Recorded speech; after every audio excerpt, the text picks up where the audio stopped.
आ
गया वो वक्त जिसका मुझे बड़ी बेसब्री से इंतजार था। अब शुरू होगा बबल का नाग आदमीकरण।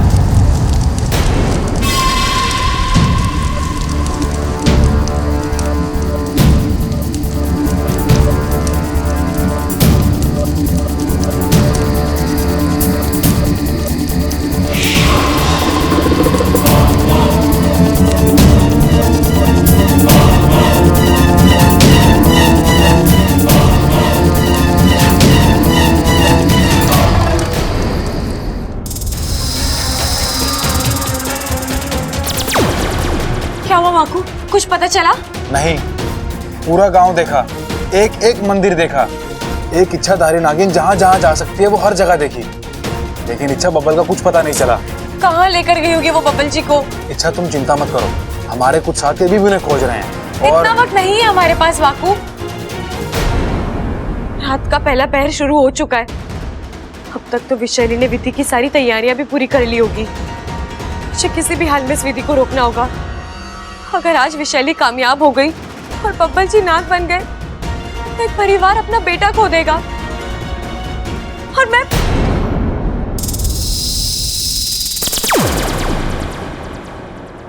माँ बब्बल जी पता नहीं कहाँ। जानती हूँ, इसीलिए तो आई हूँ यहाँ। आपको पता है वो कहाँ है? गांव की सीमा से बाहर पूरब की दिशा में 17 मील की दूरी पर एक नाग मंदिर है। नाग आत्मीकरण की विधि उसी मंदिर में की जाती है। माँ मैं आपको देख सपोली, बातों में वक्त जाया मत करो। चांद आसमान में आ चुका है। रात जैसे जैसे बढ़ेगी विशैली की शक्ति उतनी ही बढ़ती जाएगी। तुम्हें बब्बल को जल्दी से बचाना है। जाओ।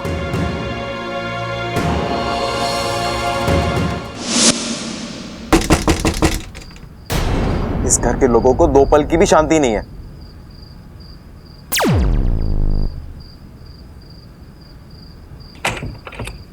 अरे क्या कर रही है छोरी?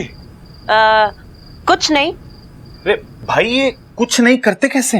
अरे पता ना छोटे, मैं तो हमेशा कुछ ना कुछ करता रहूं और मैंने लोगों को कुछ ना कुछ होते हुए भी देखा है, लेकिन ये कुछ नहीं कैसे करते हैं ये तो मुझे पता ना। ये तो अमृता ही बताएगी। जी मेरा मतलब है वो मैं थोड़ी अपसेट हूँ। क्या बात कर रही है अमृता? हमारी घर की होने वाली बहू और अपसेट है और हमें ना पता? किसी ने कुछ कहा क्या तुझसे? जी मुझसे किसी ने कुछ नहीं कहा है, बस बब्बल जी को लेकर मैं थोड़ा सा। अरे यही तो पता करने आए थे कि तू बबल को लेकर गई कहाँ थी। मैं बब्बल जी को लेकर कहीं नहीं गई थी। मैं कह रही हूँ मैं बब्बल जी को लेकर थोड़ी सी परेशान हूँ। अमृता मतलब बिल्कुल बिल्कुल तेरे को नहीं पता कि बब्बल कहाँ है? मैंने कहा ना मैं नहीं जानती बब्बल जी कहाँ हैं। ओहो छोटे, ये तो घनी गड़बड़ हो गई। अब उस बैग का क्या करेंगे? हाँ है। कौन सा बैग भैया? अरे वही जो बबल अमृता के लिए लेकर आया था। ओ वो वाला बैग जिसमें बहुत सारे नोट थे। वोट? अरे वोट का अमृता क्या करेगी? उसे कौन सा चुनाव लड़ना है? अरे उसमें तो बहुत सारे नोट थे और वो भी नए वाले, 2-2 हजार के, और गहने भी थे, साड़ियां भी। बस ये पता ना चल पा रहा कि बबल ने वो बैग रखा कहाँ है। बबल ना मिलेगा तो वो बैग ना मिलेगा, अगर वो बैग ना मिलेगा तो वो बहुत सारी चीजें अमृता को कैसे मिलेंगी। अब तू देख ले अमृता, अगर तेरे को वो सब चीजें चाहिए तो बता दे बब्बल कहाँ है। मैंने कहा ना, मैं नहीं जानती बब्बल जी कहाँ हैं।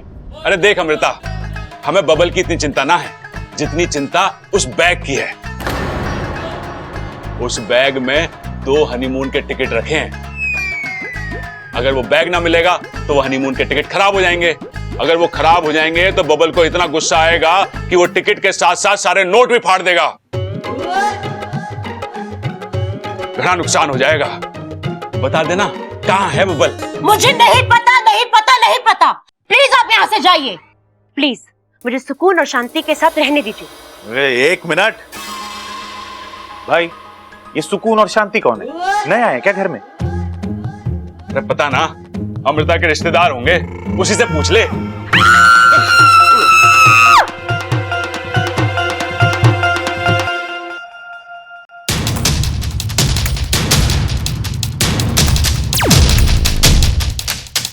विशैली, आप जल्दी अपना काम निपटा के आ जाइए, मैं इन लोगों को और बर्दाश्त नहीं कर सकता।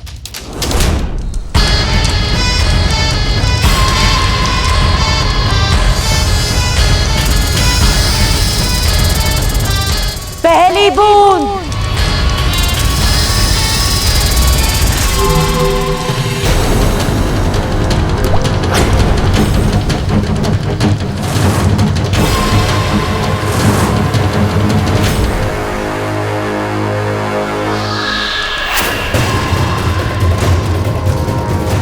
दूसरी बूंद।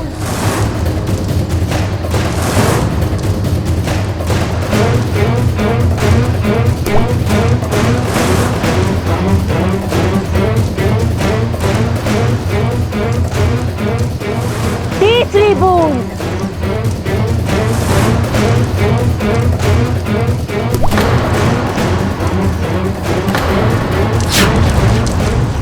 वाकू, वाकू वो देख वहां। चल चल।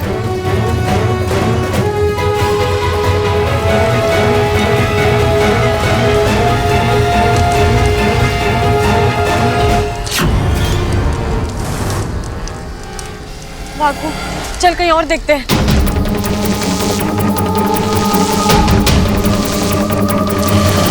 छठी बूंद।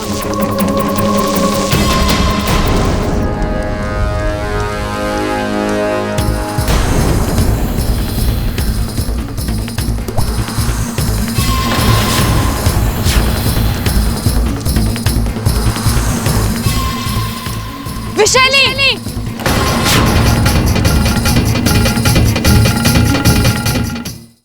विशैली, अपनी पूजा भी इसी वक्त रख दो। तुमने आने में बहुत देर कर दी है इच्छा। पूजा खत्म हो चुकी है। देखो, नाग आत्मिकरण विधि खत्म होने वाली है और तुम चाहो भी तो इसे रोक नहीं पाओगे। बब्बल अब नाग बंद कर ही रहेगा। ऐसा कुछ नहीं होगा, हम ऐसा होने ही नहीं देंगे। बाबू,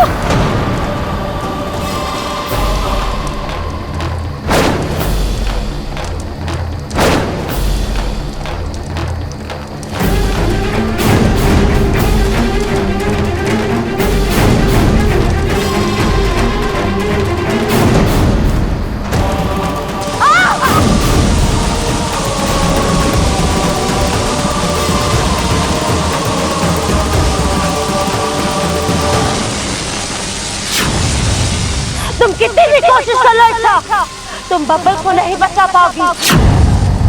अब उसका बचना नामुमकिन है। वो देखो, आखिरी बूंद।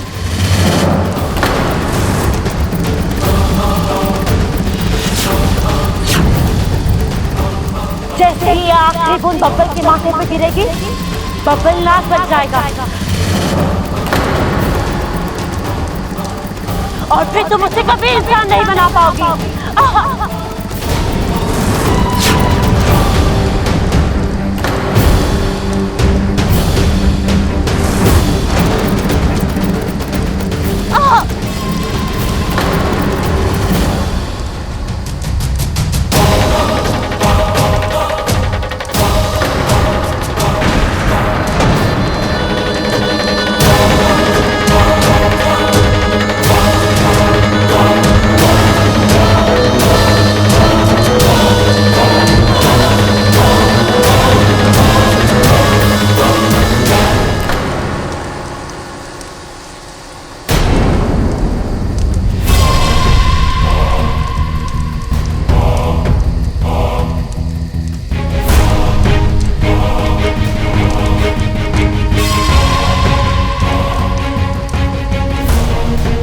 इच्छा,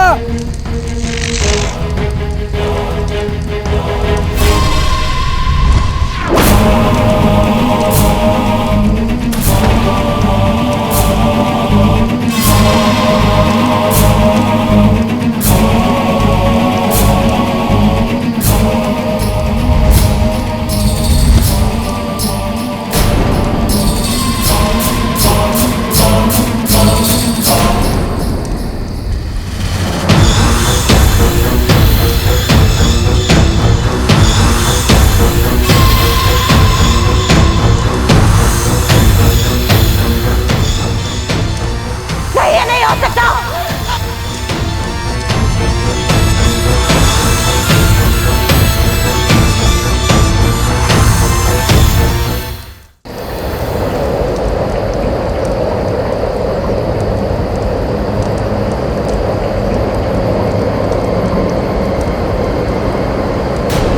बाकू, बब्बन जी, इच्छा उसे पक्का विशाली लेकर गई है। लेकिन कहाँ?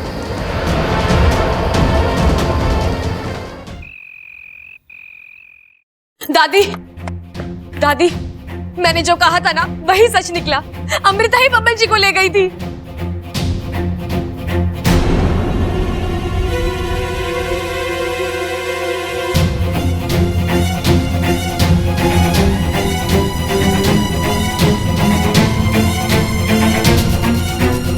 दादी, आपको यकीन नहीं हो रहा है ना, लेकिन यही सच है। अंकल जी, मैं अभी अभी अपनी आंखों से देखकर आ रही हूँ। मैंने बब्बन जी को बचाने की कोशिश भी की, लेकिन वो फिर से।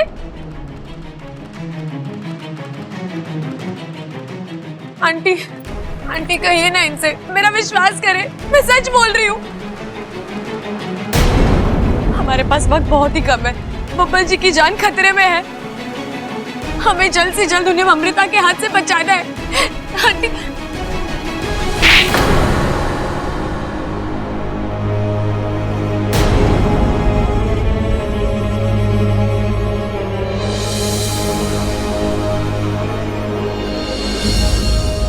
अपना बाप अमृता के सर बढ़ रही है, शर्म नहीं आती तुझे? चुप, एकदम चुप, कुछ नहीं सुना है हमें। आज तक जो तूने कहा हमने सुना और उसी को सच माना। तेरी नीयत, तेरे इरादे सब खुलकर सामने आ गए। दादी, आप ये क्या बोल रही है? मुझे कुछ समझ में नहीं आ रहा। समझाती, मैं तुझे तेरी जबान में समझाती। रुक जा अमृता।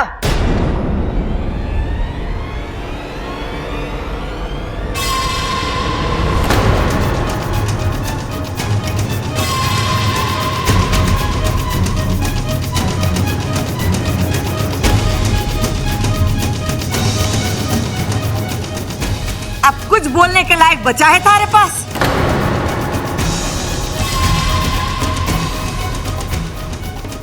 दादी, दादी ये यहाँ? हाँ, अमृता बबल को छुड़ा के लाइए हारे चुंगल से, हारे चुंगल से। मेरे दादी, मैंने क्या किया है? देखा खड़क, कितनी भोली बन रही है। आईना सामने है, फिर भी सबूत मांग रही।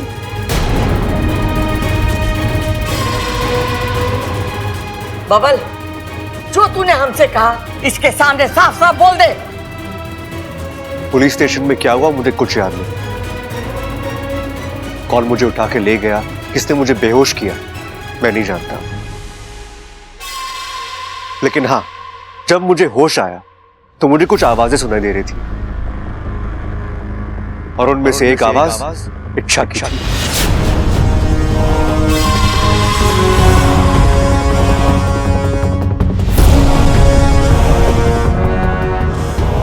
कह रही थी कि बब्बल जी को यहाँ पे कुछ और दिन रखते हैं ताकि सारा इल्जाम अमृता पे आ जाए और इस तरह हम अमृता को घर से निकालने में कामयाब हो जाएंगे। दादी, दादी इन्हें कोई गलतफहमी हुई है। मैंने ऐसा कुछ नहीं किया। मैं बब्बल जी को क्यों? मारा छोरा झूठ बोल रहा है। हाँ? वो ऐसा क्यों करेगा? थार से कोई दुश्मनी है क्या? दुश्मनी नहीं है दादी, लेकिन अंकल जी, आंटी जी, आप तो कुछ बोलिए। हाय हाय, तू तो मुझसे बात ही ना कर। आज तूने मेरे बब्बल को उठवा लिया, कल तू इस घर को उठवा लेगी और परसों तू इस मोहल्ले को उठवा लेगी। लड़की, तू तो विश्वास करने के लायक ही ना है। इच्छा, मैंने तुझसे ये उम्मीद ना करा। इस घर ने तुझे बेटी मान, प्यार दिया, अपनापन दिया, अधिकार दिए, और तूने बब्बल जी, आप कहिए ना सबसे कि आपने जो बोला है सब झूठ था। आपसे कोई बुलवा रहा है। ये अमृता। अभी भी तुम मुझ पे इल्जाम लगा रही हो? अरे इंसान से नहीं तो कम से कम भगवान से तो डरो इच्छा। अगर मैं वक्त पर नहीं आती तो तुम बब्बल जी को जान से ही मार देती। अमृता! दादी मैं आपसे कह रही हूँ, ये अमृता, ये जो झूठ। बस, खबरदार तुम्हारी होने वाली बहू का नाम लिया, हमारे सामने कोई ना होगा। अरे दादी, उसकी पूरी बात तो सुन लो। चुप रह। और तू चल मारे साथ।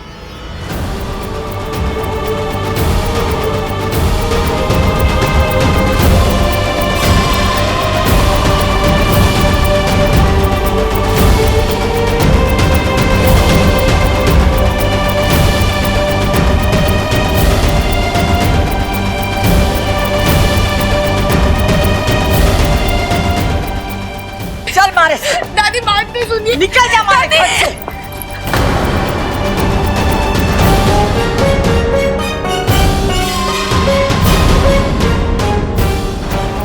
आज के बाद हमारे घर की तरफ देखा भी ना तो मारे से बुरा कोई ना होगा।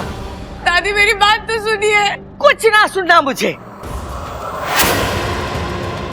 अरे जो छोरी मारे छोरे की जिंदगी के साथ खिलवाड़ करे उसका तो मुंह भी ना देखना चाहूं मैं। दादी आप मुझे इतने महीनों से जानती है, मैंने ऐसा कभी कुछ नहीं किया जिससे इस घर को नुकसान पहुंचे। और आज भी मैं। दादी मेरा विश्वास कीजिए, मैं गलत नहीं हूँ। दादी आप मुझे 4 दिन की मोहलत दीजिए। अगर इन 4 दिनों में मैं अपने आप को निर्दोष साबित नहीं कर पाई तो मैं खुद यहाँ से चली जाऊंगी। मुड़कर कभी इस घर को नहीं देखूंगी, इस परिवार की तरफ नहीं देखूंगी।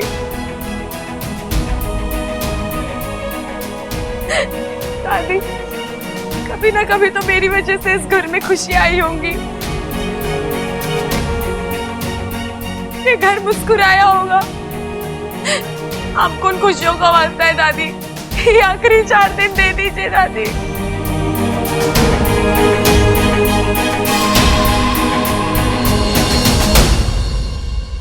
ठीक है, 4 दिन, सिर्फ 4 दिन। वैसे तो तू निर्दोष ना है, लेकिन फिर भी कोशिश करके देख ले।